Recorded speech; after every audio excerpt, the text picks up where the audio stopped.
వహిస్తున్న మహేశ్వరాచారి గారికి, BC SC Jack జిల్లా కన్వీనర్ రాంబాబు గారికి, అలాగే ఈ కార్యక్రమంలో పాల్గొంటున్న నల్గొండ జిల్లా ధర్మ సమాజ్ పార్టీ కార్యకర్తలకి, బీసీఎస్సీ జాక్ సంఘీభావం తెలపడానికి వచ్చిన అందరికీ కూడా పేరు పేరున జై భీమ్, జై భారత రాజ్యాంగం. అందరికీ నమస్కారాలు. డాక్టర్ విశారదన్ మహారాజు గారు ఈ తెలంగాణ రాష్ట్రంలో 1,00,000 కిలోమీటర్ల మాభూమి రథయాత్ర మొదలు పెట్టడం జరిగింది. ఈ కార్యక్రమానికి సంబంధించి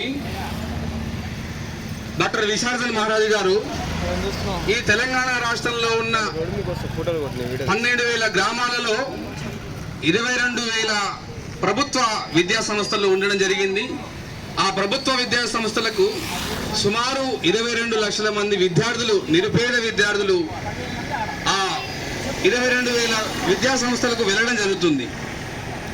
ఈ విద్యా సంస్థలన్నీ కూడా ఆ విద్యావంతులకి చాలా దూరం ఉన్నాయి కాబట్టి ఆ విద్యావంతులకి ఆ బడిపాట కోసం ఫ్రీగా బస్సులు, ఆర్టీసీ బస్సులు ఏర్పాటు చేయాలని ఒక మహోన్నతమైన కార్యక్రమాన్ని ఈ తెలంగాణ రాష్ట్ర ప్రభుత్వం ముందు డాక్టర్ విశారదన్ మహారాజ్ గారు పెట్టడం జరిగింది. ఇట్టి కార్యక్రమానికి గత వారం రోజుల కింద ఈ తెలంగాణ రాష్ట్రంలో ఉన్న అన్ని జిల్లా కలెక్టర్లకి మరియు అన్ని మండల ఎంఆర్ఓ గారులకి రిప్రజెంటేషన్ ఇవ్వడం జరిగింది. కానీ నేటి వరకు కూడా ఏ కలెక్టర్ కానీ ఏ ఎంఆర్ఓ కానీ ఈ విషయంపై కనీసం స్పందించలేదు.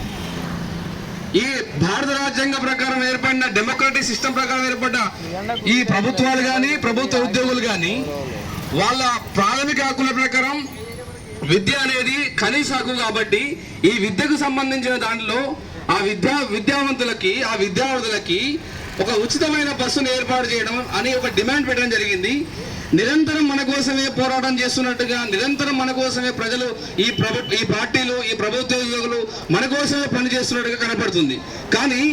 ఈ తెలంగాణ రాష్ట్రంలోనే 90% ఉన్నటువంటి బీసీఎస్సీ ఎస్టీలతో ఏర్పడినటువంటి ధర్మ సమాజ్ పార్టీ, అలాగే బీసీఎస్సీ ఎస్టీ సమాజానికి సంబంధించిన ఈ జాగ్ అనేటువంటి ఒక నివేదిక రిప్రజెంటేషన్ ఇస్తే ఇప్పటి వరకు స్పందించకపోవడం అవమానకరం.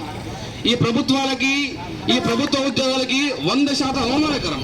ఎందుకంటే ఈ దేశంలో కానీ రాష్ట్రంలో కానీ ప్రజలు రెండే విషయాలలో వాళ్ళ ఆర్థిక దైనందిన జీవితంలో కుట్టుమిట్టాడుతూ ఉన్నారు.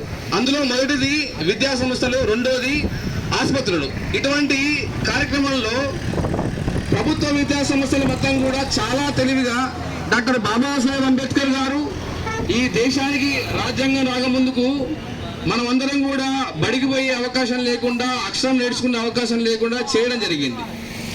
ఇలాంటి కార్యక్రమంలో బాబాసాహెబ్ అంబేద్కర్ ఎవరికైతే చదువుకునే హక్కు లేకుండా చేసిర్రో అటువంటి వాళ్ళకి వాళ్ళ గ్రామంలోనే బడి కట్టించి, విద్యా సంస్థలు కట్టించి వాళ్ళ గ్రామంలోనే చదువుకునే హక్కు కల్పించిండు డాక్టర్ బాబాసాహెబ్ అంబేద్కర్.